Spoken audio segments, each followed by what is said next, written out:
hello, everybody. I see everyone joining. Let me know where all of you are from. Hello. Hi, everybody. Here we go.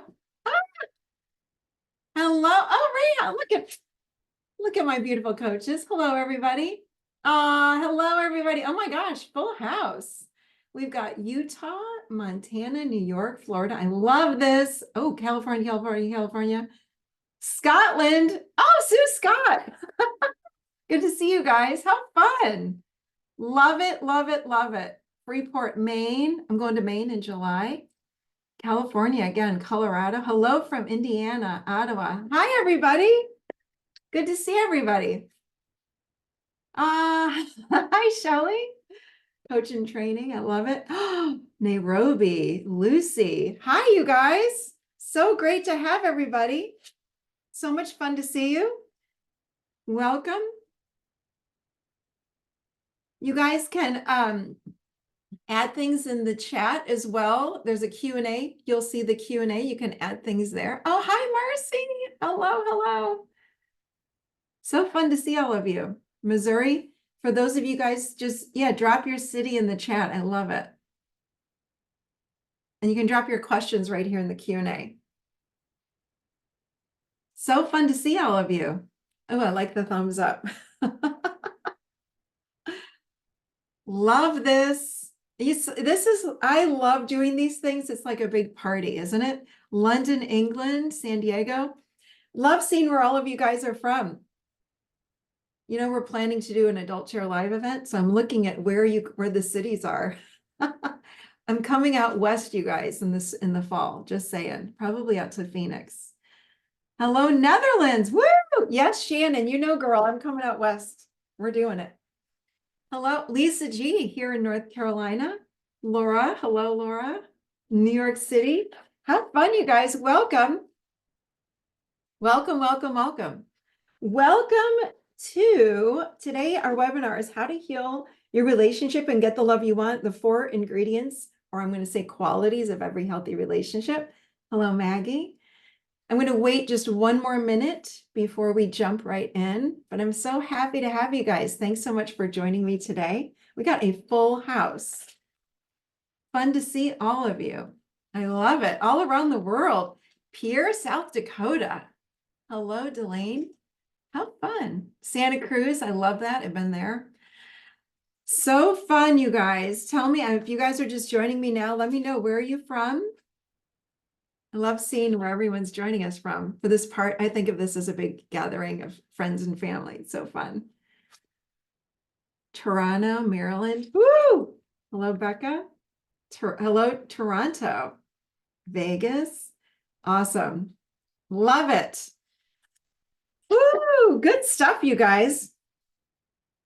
So today we're talking all about relationships. Hello, Kate in Rhode Island.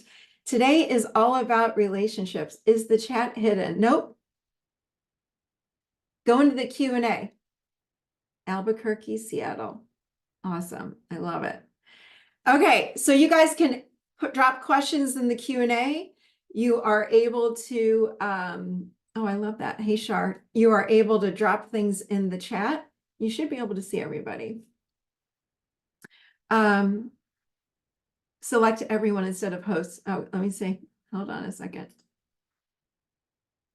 There we go. Can you guys see all the chats going on? Got it. Cool. Awesome. Okay, you guys. I create that I'm an IT master because I used to say that I don't know IT, but I'm changing that tune. So yeah, we are recording this so you can watch it a later time. Yes, absolutely. Yes, we are recording this. So not to worry. And I'm going to say this. So thank you for whoever just typed that into the Q&A. I want to let everybody know that we are recording this. Welcome to the Masterclass on healthy relationships. Today, we're talking about the 4 ingredients or the 4 qualities of every healthy relationship. And for those of you that do need to jump off early, let me tell you something. For those of you that know me, and I know a lot of you because I know your names, I know that you know me. I am not the traditional webinar kind of gal, because have you ever watched a webinar? Number one, there are slides that come up in your face and you don't see the person at all. I can't stand that, number one. Number two, I cannot stand watching a webinar and I have to wait till the end. And then there's this big giant upsell. Do you guys know what I'm talking about? It irritates me. That's not how I operate here. So today you're going to get a whole bunch of valuable information about how to change your healthy relationship, or excuse me, your relationship, and create a healthy relationship. I would advise that you get a pen and paper if you have it, or take some notes on your phone. I'm going to be giving you a whole bunch of stuff. But instead of waiting till the end, I'm going to tell you right now that the Relationship Reset course is open as of today. It's open until Monday. We actually start next Monday. So this course is at the adult. I'm giving you all this up front, so you don't have to wait till the end. Theadultchair.com / oh, thank you. It's right in the chat / relationship. So if you like what you hear today, and I'm giving you a lot, this is like the heavy appetizer. If you go to those heavy appetizer parties, this is a heavy appetizer. You're going to get a lot today. If you like this or love this and you want even more, then come on over and check out the Relationship Reset course. It's a course designed where you go at your own pace. I love it because, you guys, nobody gave us relationship training. Do you know what I mean? I realize I never had it. Like if our parents did not have a very, very healthy relationship, meaning they were vulnerable, they shared their emotions, they knew how to fight, and then they knew how to repair, all these beautiful things. How in the world are we supposed to know? So this is part of my story, is that I didn't know what the heck I was doing with my own husband. And I started learning it for myself. I started teaching it to my clients. And that's what this Relationship Reset course is all about. So it's different than the one I taught last year. This one is all about going at your own pace. So it's 4 different modules with 4 to 7 videos. You can watch them for the next year if you want, or you can do it all in 4 weeks. We've also got scripts. You know, people have asked me over the years, I don't know what to say and how to say it. Let me tell you what, I have more scripts than you're going to know what to do with. You're going to learn how to speak to your partner, how to set boundaries, how to ask for what you want, how to identify what your needs are, and so much more. We've got expert interviews in there. I've got podcasts in there. I've got meditations in there. And here's what the only live part is for 6 weeks with yours truly. Starting next week, I'm going to do a live weekly Q&A and group coaching for all of you. So bring me all of your questions. So that's over the next 6 weeks, starting next week. Okay. And for the next couple of days, when you register, you get $100 off using the code RESET. And that's all capitals, RESET. You get $100 off. Okay. So that's what I'm giving you all up front. So this is going to be recorded. You're going to get this in your inbox, etc. Thank you. That's in the chat. All right, here we go. So that's all the stuff that most people save for the end. That's not how I roll. Get your pen and paper. Here we go. All right. So for those of you that don't know me, wait, hold on. One question already. Do you believe that these activities and skills to heal relationship can reconcile a relationship after divorce? Here's the thing. The people that took it last year would say yes, but everyone is unique. Everyone is unique. And I don't care if you're single or if you are in a relationship, what you're learning today and that Relationship Reset course is all about you. So you don't need to be a couple taking the course. You can take it all on your own. You can be a single and taking the course, or you can be in a partnership and one of you takes it, and like a domino effect, it will still change the course, or it will still change you on the inside. Okay, here we go. So for those of you that don't know me, my name is Michelle Chalfant.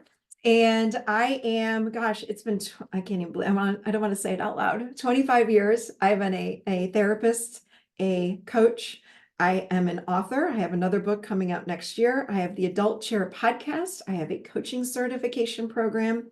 I do live events. I do online courses, and I teach. Teaching is one of my favorite things to do, which is why I'm so thrilled to be here with all of you today.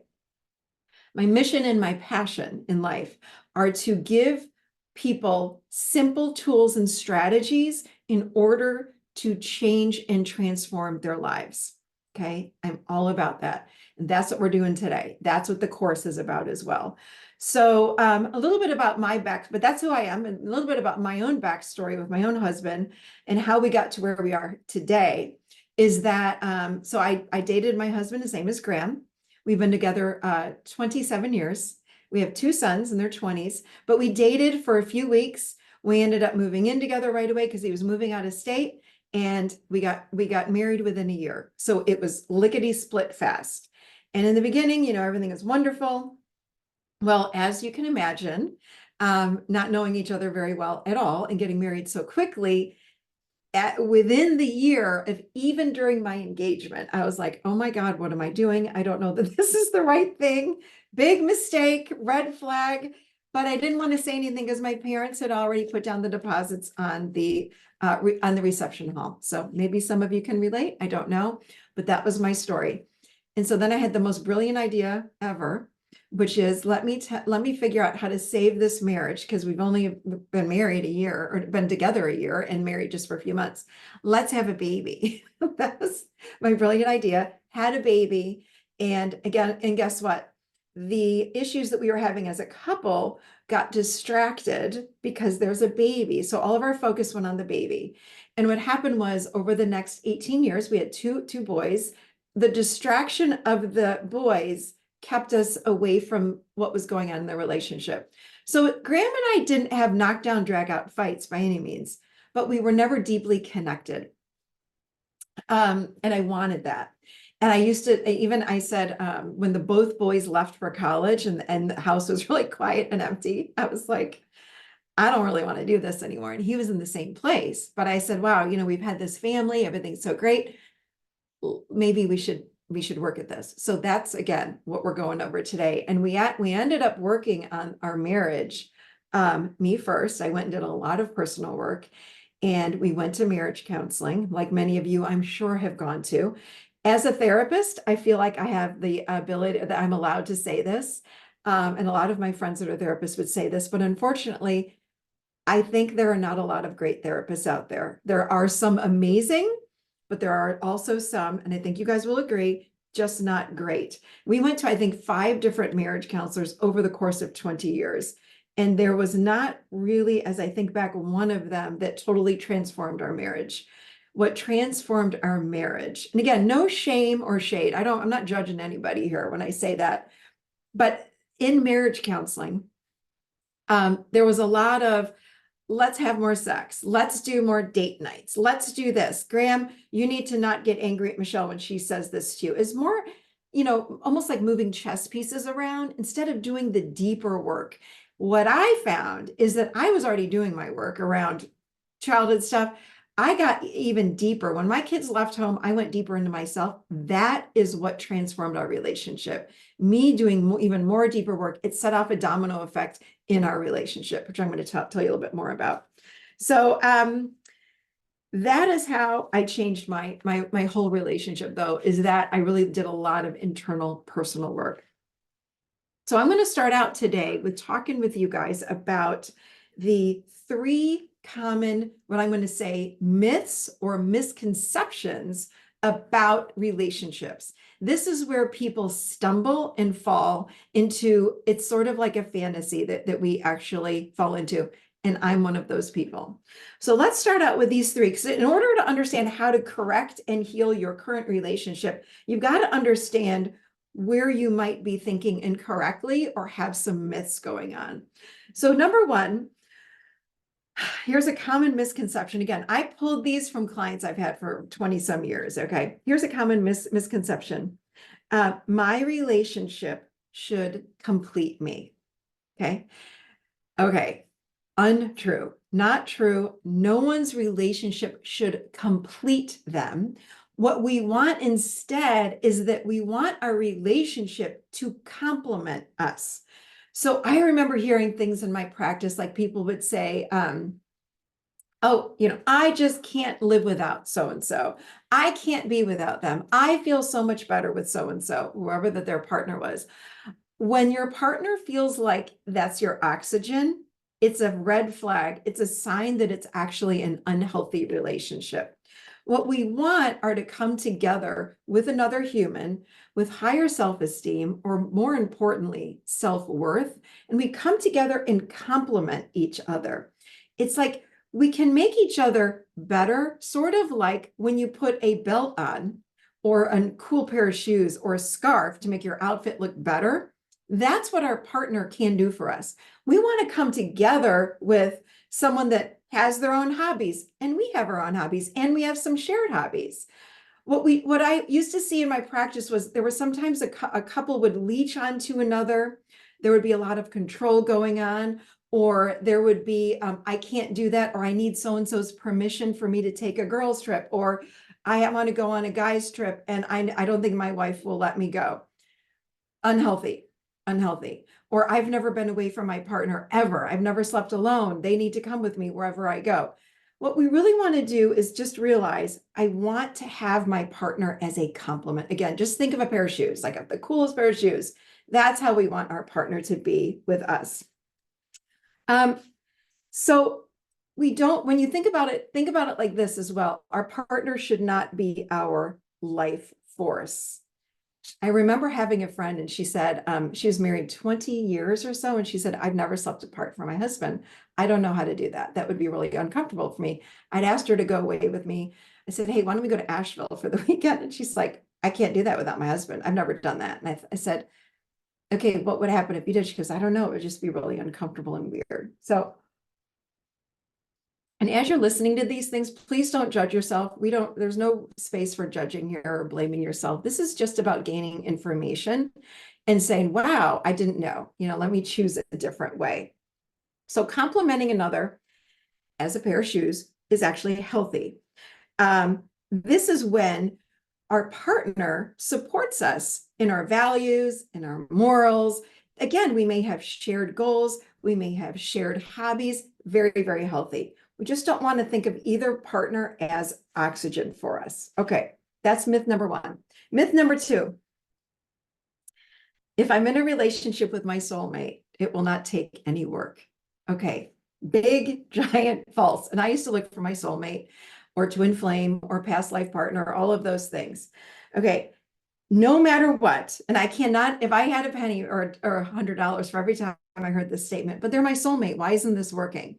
Okay, I don't care if they're your soulmate. And remember, if you understand why we're here as a soul, our soul is here to learn and grow and become more of fill in the blank. So we're here to learn and grow. So if you're in a relationship with your quote unquote soulmate, you're going to want to still learn how to have healthy communication. I just was asked this question even a month ago. Wait a minute, I thought I was in a relationship with my soulmate. Why are we arguing now? You're arguing because you're human. You're human, and it's okay to argue. What you want to do, though, is make sure that you're talking about it and you're learning how to communicate. So just because you have a soulmate connection does not mean that you will not have issues. It does not mean that you will not argue. Okay. I remember I had a client or clients that had come in, they were a couple, Isabel and Charlie. They had come in, they had gotten married really fast, kind of like Graham and I did. And they were soulmates. They said, oh, we're soulmates. We don't understand why we're arguing. This does not make any sense. We've been married a year and a half. What's going on, Michelle? Why are we arguing? I said, you're arguing because you're human and you have stuff from your past that's now coming into your present. It's time to talk about it. And they said, well, we don't know how to do that. Again, that's why I'm doing this with you guys today. That's why I created that course, because we don't have that guidebook for how to do relationships in a healthy way. So just know, if you're arguing actually is healthy. What we want to, though, learn how to do is learn how to repair when we're arguing, which we're going to get to today later. All right, or in a little bit. Okay, here's the other thing I used to hear all the time. Sexual attraction and chemistry are the most important quality of a healthy relationship. My friends, no. If you have a healthy sex life or a wild sex life or a phenomenal sex life, it means you have great chemistry and you're having a wild, crazy sex life. That's awesome. It doesn't mean that you have a healthy relationship. It means you may have healthy sex or healthy sex life, but that's it. So a healthy relationship has a lot of other components to it than just great frequent sex. Okay. In fact, that Isabel and Charlie that had come into me, that was one of the things that they said to me. They said, we don't understand. We're soulmates. We have like animalistic attraction toward each other. We have this wild, crazy sex all the time. Why is it?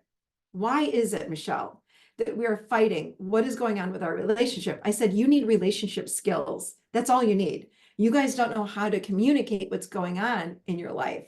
That's all you need. Keep the great sex. That's awesome, but you've got to add to that. And you know, when I used to say this to people, I don't like the word work. You know, when we say relationships take work, I don't love that word work because it implies kind of like going to a job 9 to 5 that we don't like to do. I want to explain to you what work is. Work are things like this: learning how to feel my emotions, learning how to tap into what my emotional needs are, learning how to express those needs, learning how to set boundaries. That's the work that I'm talking about in relationships. It's when someone in your life, or it's when your partner is in a bad place, are you able to talk to them about it? And how does that conversation go down? Are you able to repair? Are you able to fight right, as I call it? There's a way to fight right. Arguing is normal. There's not another human being on the planet, even the person you have the most things in common with, right? You are not going to be able to agree with them 100% of the time for the rest of your life. You're going to come up with moments in your life where you're going to disagree and maybe even argue. That's okay. Arguing is not a horrible thing. That's normal. The repairing part is where I see that humans fall short. We don't know how to repair it if we argue. So sexual attraction, all those things, that's great. You just have great chemistry. That's excellent, but you got to learn how to have a healthy relationship. All right, so let's go on then to the 4 qualities of a healthy relationship, or the 4 components of a healthy relationship. Number 1, one of the main ingredients in a healthy relationship is that we have healthy communication. You've got to have healthy communication, not just communication, it's healthy communication. Because here's the problem: people that are yelling and screaming, people that are nagging, people that are bickering, that's not healthy. You want to learn how to have healthy communication. All right. So this is what that looks like. And I want to just share with you, Graham and I hardly ever fought growing in our marriage. 20 some, I don't remember. He gets mad. Not mad, he gets frustrated. Well, how do you not know? 20 some years of marriage. But for the first 20 years, we didn't really argue. We were busy, like most people are, right? We were married, we had 2 boys, we had travel soccer with both boys on the weekends. I was working, he was working, we had a supper club thing. I was over here doing bunco. We were social, we had vacation, we were busy. There was no time to really have any disagreements about what we were unhappy with in our relationship. So what we want to do when we have communication, though, is really talk about the things that are hard to talk about, that we want to sweep under the carpet. The thing that Graham and I were not doing, that I found that most couples did not do well, was vulnerable communication or vulnerable conversations. Okay. What is a vulnerable conversation? A vulnerable conversation is when you ask your person the hard questions. And you know what? For some people, it might not be hard, but for others, it is. I remember a client I had, her name was Denise. And she came in and she said, I think that I'm going to need to get a divorce. And I said, what's going on? And she says, my husband has not talked to me hardly at all in 3 weeks. I think he might be having an affair. I think he's done. He's hardly talking to me. And she says, I've even been having sex with him like multiple times a week every morning. And I said, okay. I said, did you ask him what was going on? And she said, yeah. And I said, well, what did he say back? She said, I said, oh, let me back up. I said, what exactly did you say to him? How did you ask him that question? She said, well, I asked him, hey, are you okay? And he said, yeah, I'm fine. I said, okay, that's not a vulnerable conversation. I said, what you want to ask is truly what's going on with them and point out what you're noticing. So she said, well, that would be awkward. And I said, that's healthy. That's what healthy people do. Healthy people have healthy, vulnerable conversations. I said, that means what you need to do is you need to sit and ask him, hey, babe, I'm noticing you're quiet. You're not engaging with me very much. Is there anything that I can do for you? Is there anything I can help you with? I'm here for you. And I gave her all these examples, right? And she said, that would be awkward. I don't even know how to say that. So we did a lot of role playing, and she ended up going and speaking with him. And she was shocked. She came back the next week and she said, you're not going to believe it. She said, he went and saw his father about a month ago, and his father was diagnosed with Parkinson's and was doing really, really bad. And she said, he's started mourning his father, the father that he once knew. And he was in that grief. And she said, I had no idea. And I said, yeah. I said, you were in making up a story that he was having an affair, that he was cheating on you, that he was ready to leave you. And it honestly had nothing to do with you. And she said, yeah, I can't even believe it. I said, this is why healthy relationships require healthy, vulnerable conversations. That's what we need to learn how to do better, is dropping in and finding out what we need and then asking our person. And in the relationship reset course, I got to tell you, I have so many scripts on this. So when people say to me, I don't know how to ask those questions, I have countless scripts. Like you will run out of ideas on what to say, because I've got them all for you in there. So here's to summarize: vulnerable conversations create a deeper connection. We speak up when we're vulnerable. We speak up for our needs, wants, longings. This is important. Worries and concerns. That's vulnerable conversation. That's a vulnerable conversation. I'm going to read those again. Our needs, our wants, our longings, our worries, and our concerns. Okay. That is when we are becoming vulnerable with our partner and we're sharing what's going on with us, and we're asking them to share that with us. Okay. So unfortunately, again, most of us lack, I certainly did. I did not know how to do that well at all. I had to learn it. But we lack communication skills in general when we are in more personal relationships like this, okay? When we're in partnerships, when we are wanting to go deeper with someone, these are the things that we have to do. The second thing that we want to do when it comes to communication is we want to have empathy. Now, empathy, without it, we are quick to judge, we're quick to defend, and that is not going to be healthy when it comes to creating and cultivating a new relationship. So we want to make sure that we're having healthy empathy. What empathy means is this: I can step into your shoes or reality and feel and know what's going on with you and not fix you. In fact, I may not agree with you at all, but I'm still with you. I will still sit with you and still listen to you. Even though I disagree with everything that is coming out of your mouth, I want you to know I've got your back. We call that holding space and just being with another. When we are able to witness another human being, when they are sharing with us their reality, and we're being with them in it, that's true empathy. That creates unbelievable closeness in a relationship. And people ask me this for years and years and years: can empathy be taught? I believe anything can be taught if you have the will. You've got to have the desire and the will to do it. So if you want to learn how to do that, yes, yes.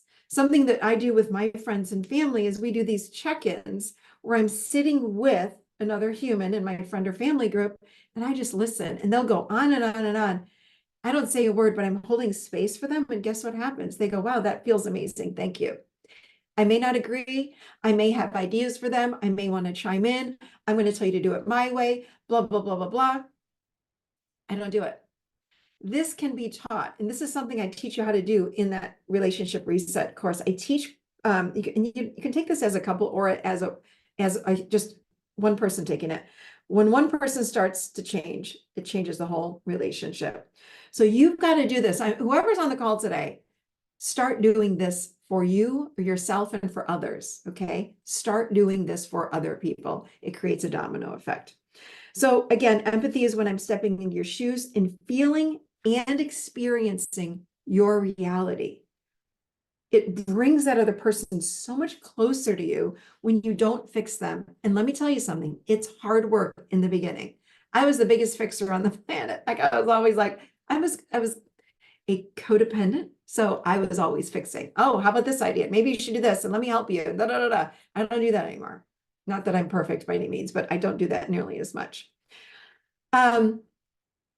So the other thing that happens when we have empathy, okay, when we have empathy in relationship and that starts to build, we start to showing up, holding space with empathy for our partner, trust is birthed out of divine empathy. Empathy is such a gift to a couple or to any two humans, honestly, on the planet. But trust then is born out of empathy. And again, I can't say it enough, it's a domino effect. Once you have trust, it's a game changer. Again, these are all things that continue to birth out of your relationship when you start changing. It's like you start to become more vulnerable, and then the empathy, and then the trust happens. So those three things go together under healthy communication in a relationship. What we want to do with trust is to give our partner the experience and the feeling that I've got you. I've got you no matter what. I've got your back. And when I can empathize with you and sit in empathy with you, that is the feeling that we start to get like, wow, they've got me. I know that they've got me no matter what. All right. Kind of like the song, I've got you, babe. I've got you, babe. That's how we want to feel. When you have trust with someone, you can look at them across the room if you're at a party and you can be like, and they go, oh, I know, time to go. It's that you start having this intuitive connection with your person. So it builds and builds and builds. And I just want to say this, no matter where you are in your relationship, you start doing these things right now. Graham and I were married probably 20 years before we started to practice all of these things. Okay. And we turned it around. We are in a totally different place today than we were 7 years ago. Okay. So number one, again, a healthy relationship requires healthy communication. We got all those things that are involved in communication. Number two, personal work. Let me tell you something. This is what changes the game, because I want you to think about it like this. When you come together with another human being, you're coming together with all of your wounding from childhood. And everyone, my friends, has wounding from childhood. There's not a human that can escape it. Some of us have more and some of us have less. What happens though, I am bringing all of my baggage. Think about, I've got 20 suitcases that I'm coming and I'm going to have a relationship with you. And I'm going to take 20 of my suitcases that are filled with, I don't matter, I'm not good enough, I'm not lovable, I hate myself, I am bad, all of those things that we all believe to one level or another. I'm bringing all those suitcases with me and I'm dropping them in the middle of the family room. And then you're coming to join me in the relationship with your 20 and you're dropping all yours in the middle of the family room. So they're all over the house now. And what happens with humans that I find in relationship, they walk around the house and they try not to touch one of their suitcases, some of their baggage.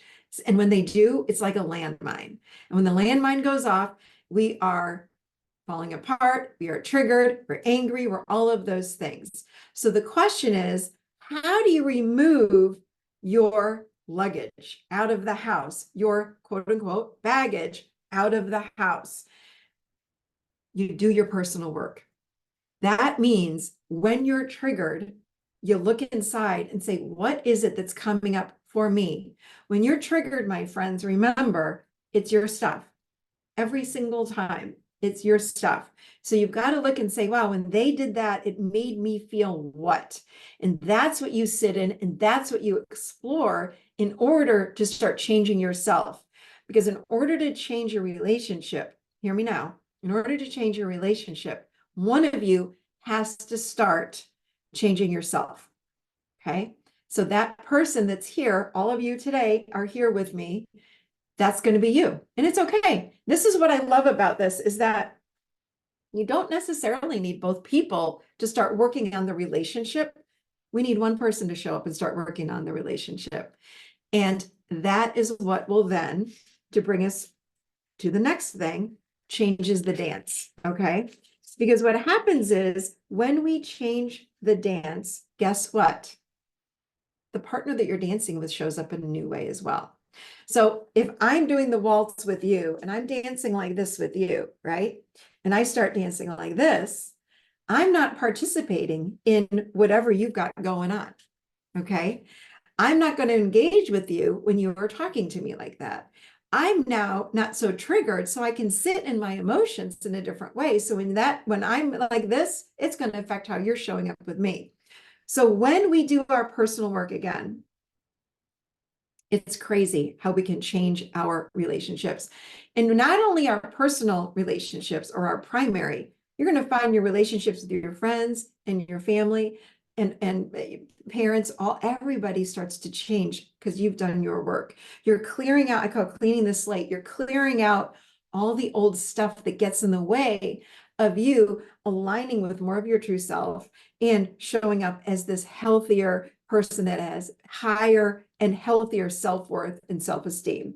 So when you do that, you show up in your relationship in a brand new way. Okay. Yes, good. Oh, I love this. I just took a glance. 2 people just said, I'm so hopeful. This gives me hope. I'm telling you what, I used the divorce word 7 years ago. I was out the door.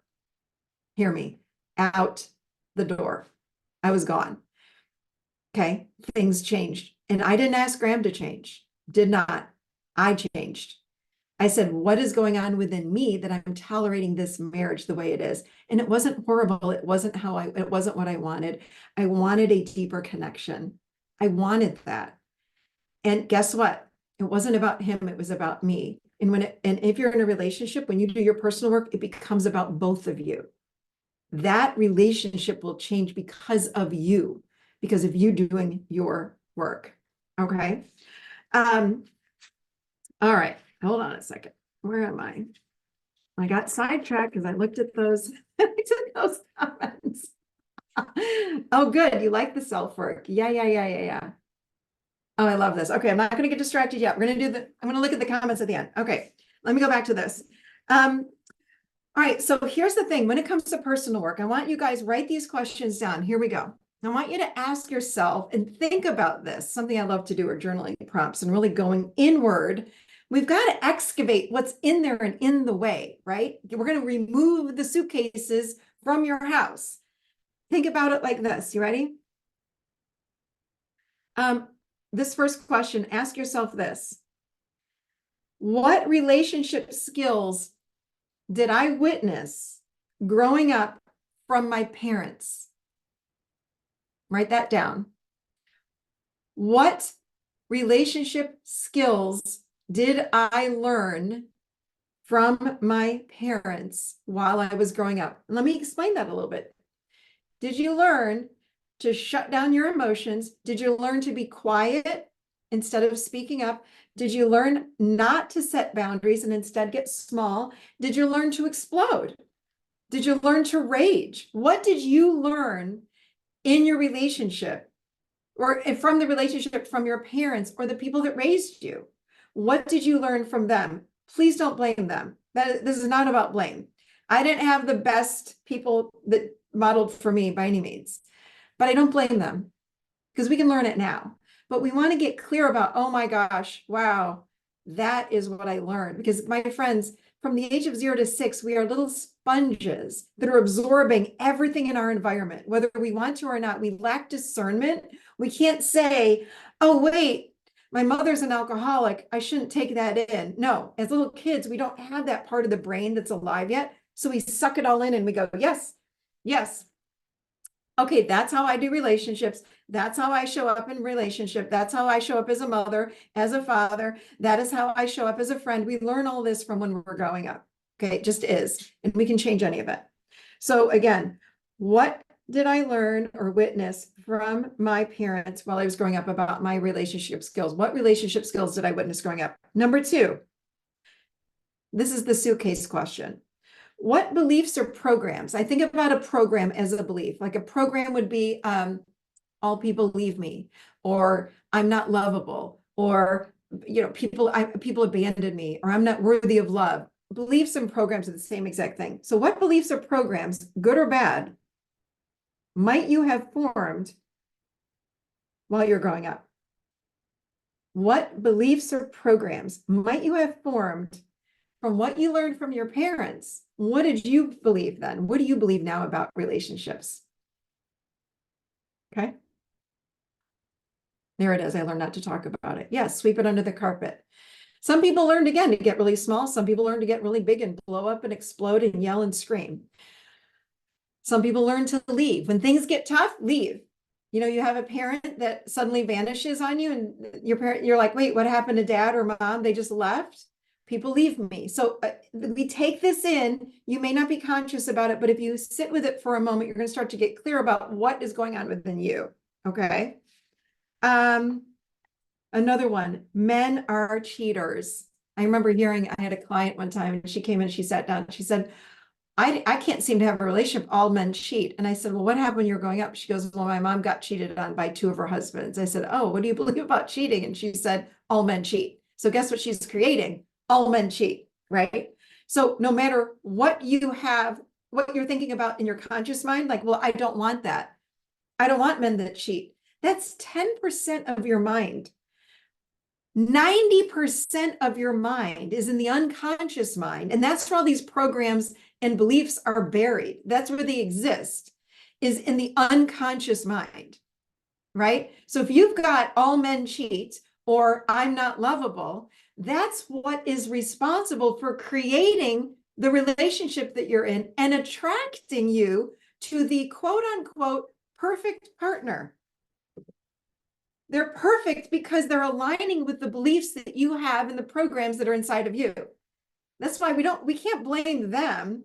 And again, I don't want you to blame yourself either. I want you to just get very aware about, wait a minute, why would I have attracted this person into my life that keeps cheating, that's treating me poorly, that's an alcoholic, that all the things.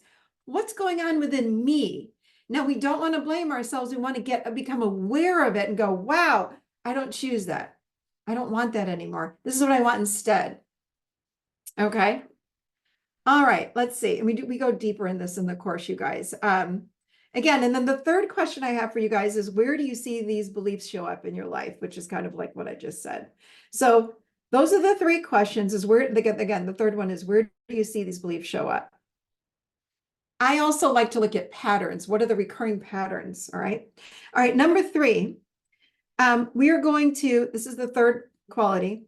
We show up in a new way and we change the dance. Well, when I start doing my work, this is a natural progression that happens, is I'm going to show up in a new way. Let me tell you, for me, I stopped nagging. I was a big freaking nagger. I drove my kids and my husband crazy. My husband would get so angry. That was one thing we did argue about. He didn't start getting upset with me until the boys were in high school.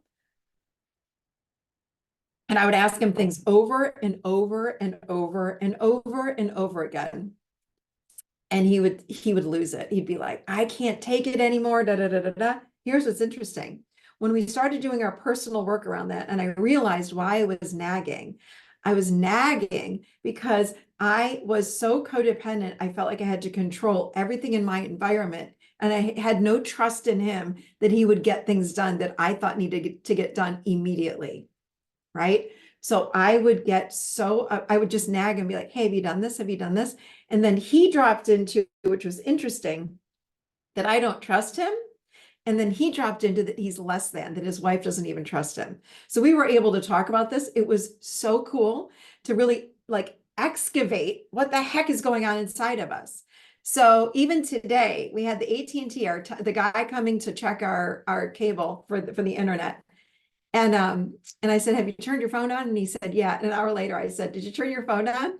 And he said, did you say something? And we started laughing about it. Like, that's how far we've come. And I said, shoot, I think I was nagging. And he goes, It's okay. I still love you. 5, 7, 10 years ago, he would have been so pissed at me. We would have gotten in an argument about it. Da, da, da, da. That's where we've come. And I said, oops, made a mistake. Sorry about that. I didn't mean to nag. And he goes, it's no problem. That's where we've come. If you could have seen us before, you would have been like, end this marriage. Like, we're done here. So changing the dance means when I start again dancing in a new way, you're going to show up as my partner in a totally different way. It starts slow.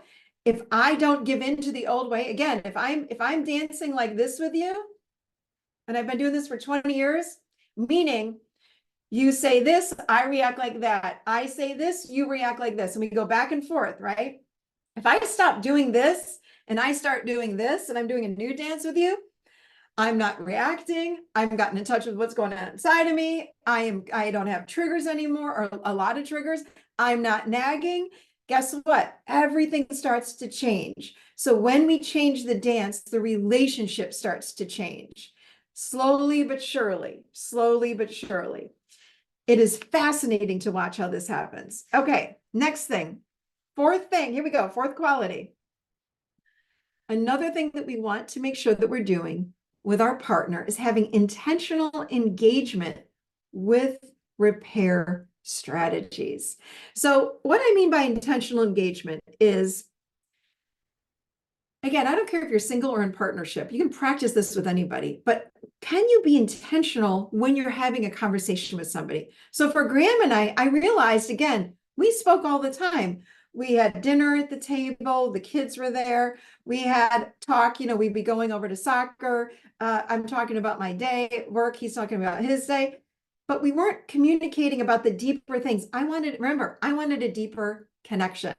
I wanted to feel deeper. I wanted to feel something in my body toward him from my heart space. So we set up, or I set up, I'm going to say, I started this new dance. I said, I would love to connect with you. This is what I walk you through in this whole course, how you do exactly what I'm saying. I lay it out. I said to Graham, I want to meet with you. I said, how would you feel about meeting with me on a regular basis so you and I can connect about things other than work? I said, and the kids. I said, I'd love to get to know you better. This is after 20 years of being married, my friends. Okay. I knew him, but I said, I want to know you deeper. I said, you got a lot going on under the surface. I want to know that you. I said, and I want to share that me with you. Does that interest you? I said, I'd like to take our relationship into a deeper place. I want to elevate our relationship. And he was like, yeah, I think I'm down for that. I was like, okay. He was a little scared. I was like, hey, it'll be light and we don't have to dive in deep the first time. He said, that's fine. So we started doing something, again, it was probably about 7 years ago. I called it coffee chat. So we started every Sunday morning or Saturday morning, we would grab our coffee and we would sit down together for 30 minutes. And you don't want to do this too long. Like you don't want to do this for 3 hours, the first meeting. And we would talk about some light topics like, how are you feeling? How do you feel about the relationship? What would you like to do differently? And it wasn't too deep. And again, I don't know where you are in your relationship, but when you start this with your partner, you want to give them not too much. So go with it. Have a light conversation about whatever, and then drop some of these questions in. And at first he's like, well, I don't know, I feel good. I'm like, well, what else is good? Tell me another word for good. And we started having these regular conversations totally changed us. Not only did that change us, I got to tell you something. This is one person of the two of us. I started doing my work. I set up coffee chats. I started getting more vulnerable. I started setting firmer boundaries. I've got tons of boundary scripts for you guys too in this course, by the way. Firmer boundaries, not mean, not confrontational. I knew what I needed and I shared with him. Guess what happened? He not only started going to therapy, he had 2 therapists and 1 coach that he started seeing all on his own. And I remember in the beginning, he'd say to me, well, I guess you want me to go to therapy. I said, no, I don't care. I don't care. You do you. I'm doing me. This is what I talked about in the beginning. Remember, he's not my oxygen. I'm my oxygen. I said, no. If you want to do that, go for it. He's like, well, you're so calm all the time now and you're not triggered anymore. I said, no, I'm working on myself in a really heavy way, more than I ever have. And he's like, well, I guess you probably want me to go. I said, nope, Do whatever you want. I said, I think it would be helpful, but you don't have to. So guess what? I let go. I detached from that outcome. Again, 2 therapists and 1 coach. He went hardcore, hardcore. And all he said was, thank you. Wow, that's great. Thank you so much. And he would show up on our weekly coffee chats and started to report what was going on with him on a deeper level. It was really, really beautiful. So you have to have intentional engagement. So set that up. This is more than going out to dinner and talking about the kids or politics and all that. This is about talking about your relationship. And the other thing you need to come up with are repair strategies. You've got to learn, what do you do when you have an argument, right? Graham and I do not go to bed angry with each other. We connect with each other within an hour of if we're upset with each other. And I'll say to him, I'm really pissed at you right now, but I want you to know I love you and I'm not going anywhere. I'm just really angry and I'm working through it. And he's like, okay, cool. My goal with him now is to relax his nervous system, because I know he's stressed, and he does the same with me. Because guys, guess what? We all go into fight or flight. If our partner's pissed at us, we're in fight or flight. Our nervous system is activated like this.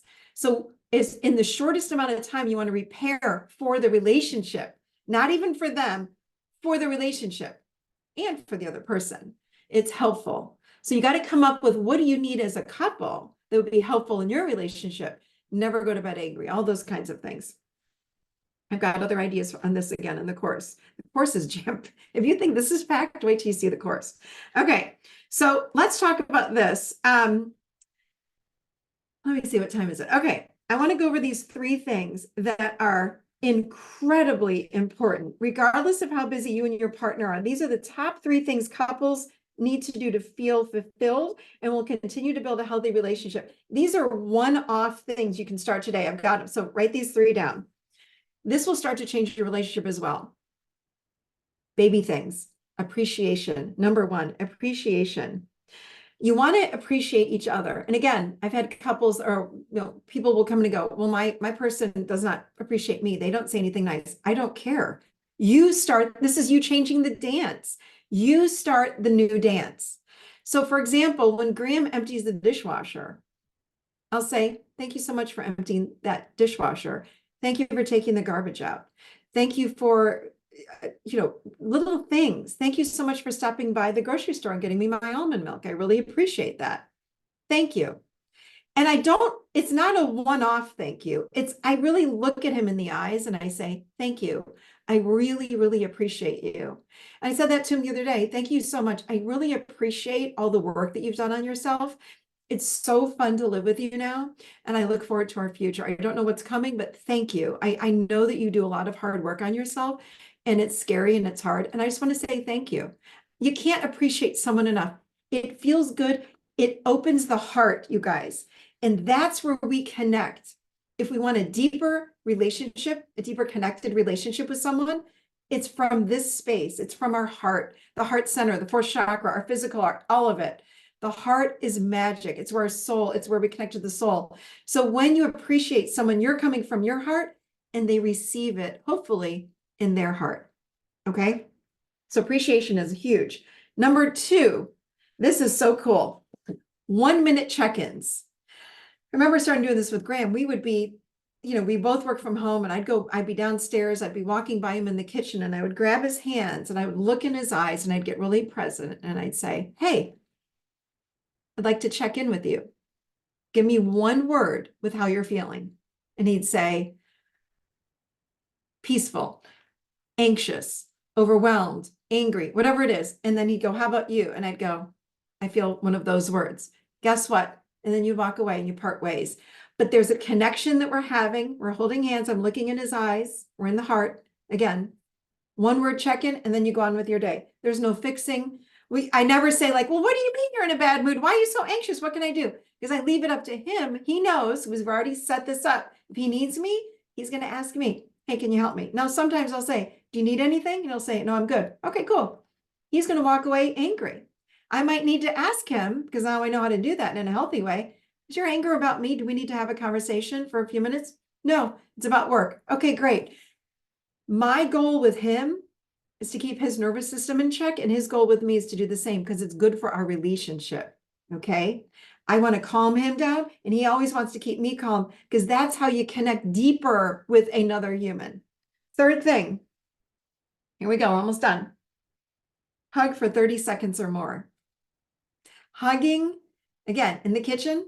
Grandma and I do a lot in the kitchen. We're like passing each other like two shifts in the night because we work from home and we aren't together all day, even though we work in the same house. But I'll say, hey, time for a hug. He'll say, sure. 30 seconds or more.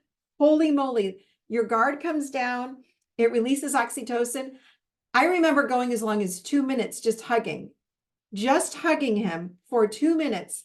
You guys, for those of you that know yoga and energy, I had a partial Kundalini release, just fully clothed in the kitchen, hugging him. 2 minutes. I started crying. I've had Kundalini energy come up. I've had full on like seeing colors, like a psychedelic experience. Like you would not believe what can happen with a hug, but it's an intentional hug. These aren't these one-off hugs. And guess what? He has similar experiences. So you can ask your partner, hey, do you have time for an intentional hug? Love to do this with you right now. Yeah, sure, let's do it. Hug for as long as you can and wait for it because I'm telling you the emotions and the energy that comes up, woo, it's crazy. It's crazy. So anyway, okay. That's all I've got for you guys today. Again, I hope you enjoy this. If you are interested in this and you want a lot more, come join me. The Relationship Reset course is open right now. It's theadultchair.com/relationship. Again, I'm going to give you $100 off for the next 2 days. The promo code is reset, all in caps. So we've got 4 recorded modules. We've got expert interview series. We've got scripts galore. We've got all of these kinds of things. And again, I'm going to be live with you for the next 6 weeks, once a week. So you can ask me any questions. I'm doing group coaching. I'm doing live Q&A. We've got it all going on. It's a lot, but you guys can have that course until the day you die, forever.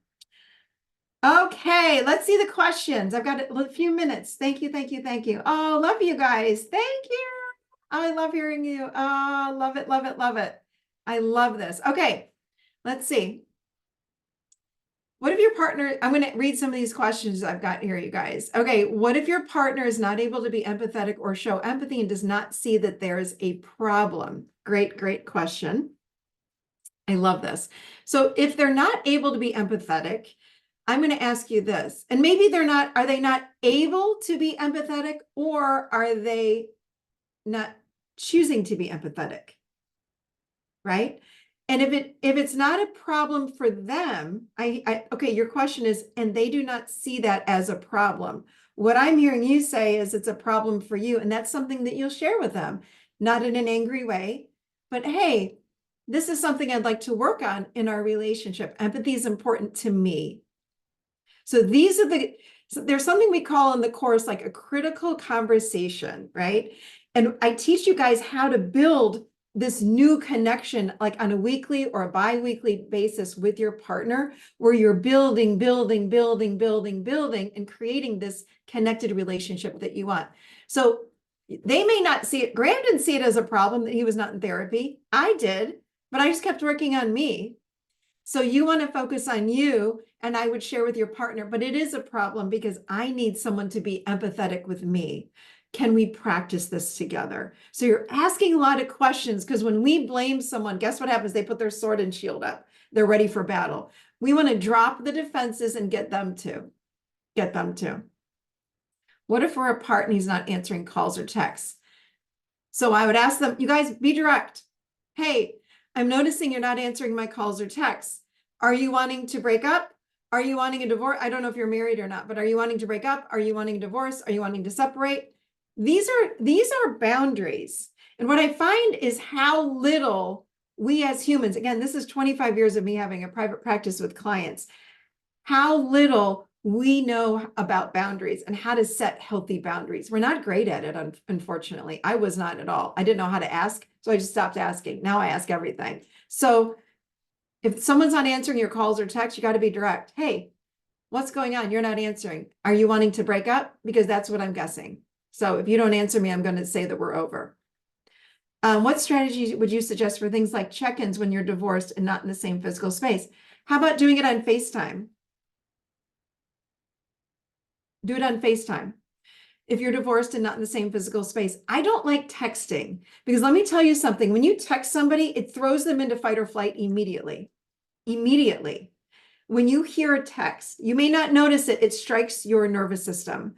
So I always prefer a FaceTime or a phone call, but most importantly, do in person if you possibly can. Okay, let's see. Any other questions that I can answer? Let's see. Let's see. Oh, here's more. Oh, sorry. I just missed those. Okay. How does this change if there's been a relationship betrayal? Okay. A relationship betrayal, you're going to have to learn how to build trust again. And if both parties are choosing the relationship, there can be trust. But the person that, where there was betrayal, you're going to have to lay the groundwork. You're going to have to lay the boundaries. And if the boundaries are there and say, this is what I need, again, it's tapping into what do I need in order to trust you again. So if you're going to choose to stay in the relationship, if there's been a betrayal, you've got to make the decision, again, to leave what happened in the past and come in the moment with a new relationship that you want to build and build trust all over again. One thing you can't do with betrayal is bring in the incident that happened over and over and over and over again into the present moment. I call that dragging in your cement suitcase. It doesn't help you move forward. So if you're going to commit to moving forward and it's something you want, you got to come up with a plan for what you need with boundaries in order to move forward. Okay. Okay, Jennifer, examples of firmer boundaries around what? I don't know what you need help with boundaries. Can you do this work on yourself only and hope that your alcoholic partner sees a difference and wants to make a change in himself, but can't acknowledge his alcoholism? Yes. Okay, Pamela, can you do this work on yourself only and hope that your partner, your alcoholic partner, sees a difference? When you do the work with yourself, you will change how you see and experience your partner. Your boundaries will change. What you tolerate will change because you're different. So what I notice when we do this personal work, we go from living chin up from the mind and thinking we got to figure it out versus full bodied. That's when we're in tune with what do I need from you? What am I longing for? And what am I going to tolerate? I don't tolerate things well. When I have self-worth and I feel really good about myself and I see myself like a diamond, think about that. No one's going to hurt me. And I'm going to set boundaries quite naturally or more naturally when I really feel great about myself. When I feel great about myself, boundaries are quite natural. So he may not change immediately. You're going to change and he's going to notice a difference in you. And then you are going to probably, Pamela, set new boundaries. Example of firmer boundaries. Jennifer, expand on that. Okay, how do you identify and name emotion? He says, I'm not angry, and I'm witnessing his tone and body language, and that confirms it. Yeah, that sounds like Graham. How do you identify? Okay, so I would say this, Becca. I would say, well, I understand that you don't feel that you're angry. However, that's what I'm experiencing from you. So I don't know what you want to call it, but what I'm feeling is that I'm uncomfortable with what's happening within you. So we need to make a change because I'm uncomfortable. And I want this relationship to work. You're very important to me. But what's happening within you, whatever name you want to give it, is making me feel whatever word it is, Becca, uncomfortable or scared or whatever it might be. It makes me want to shut down. And I don't ever want to shut down, you know? So, okay. Anyone else? Let's see. Oh, Peggy, I wish I heard Michelle and her guidance 25 years ago. Me too. I didn't have this 25 years ago. Okay, the offer is theadultchair.com/relationship. Okay, you see it now? You see it? The adult chair, there it is right there. And the $100 off is you got to use reset all in bold. Okay. Anyone else have any other last minute questions? Yes, use all caps. I need an apology, which he wasn't able to give. So now I realize this was my boundary. Yes, I was not able to stay with him. Yes, yes, and yes. Okay. Anyone else? Any last minute questions?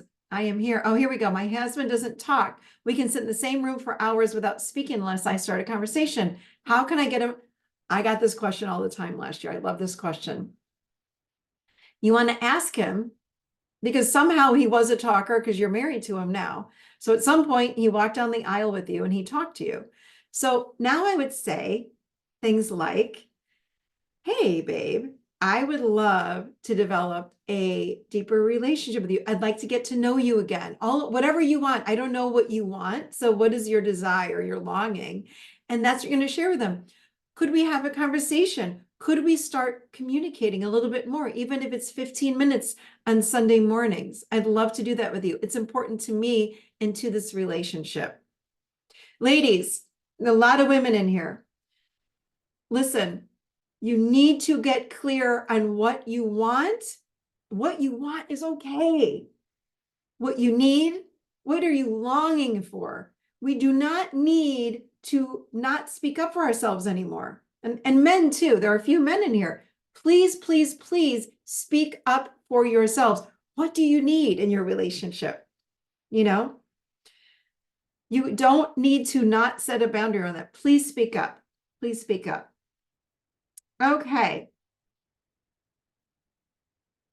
Yes, please, Jennifer, share your relationship with college students. You guys, this is what I realized. Where the heck where was the information I talked about today for all of us? I had to craft this and cobble it together after years of working with clients and doing my own personal work. Here's the thing. We all need this. This is why I created this course. You can watch it forever. There's so much in the course. You can watch it, time it, watch it once a year. You watch it by yourself. Eventually, if you want to watch it with your partner, you can. You don't have to. That's what we all need. We all needed this in high school or middle school. How do you have healthy friendships? How do you have healthy relationships with a partner? How do you do it? How do you speak up? How do you set a boundary? How do you know what your needs are? It's a long process. This is a journey of building this.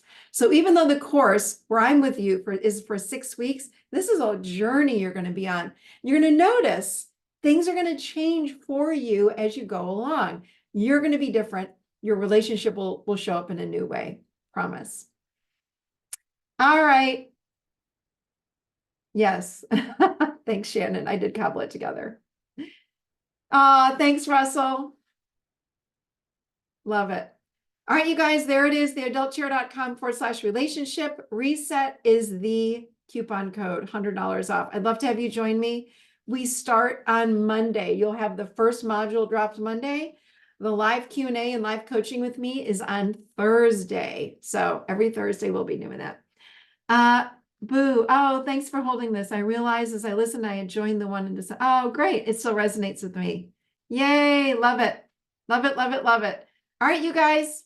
Yes, I'm coming to London, Linda. Don't you worry about it. I'm coming. I promise. Thanks, everybody. Great to see all of you. Have a great rest of your day. Take care.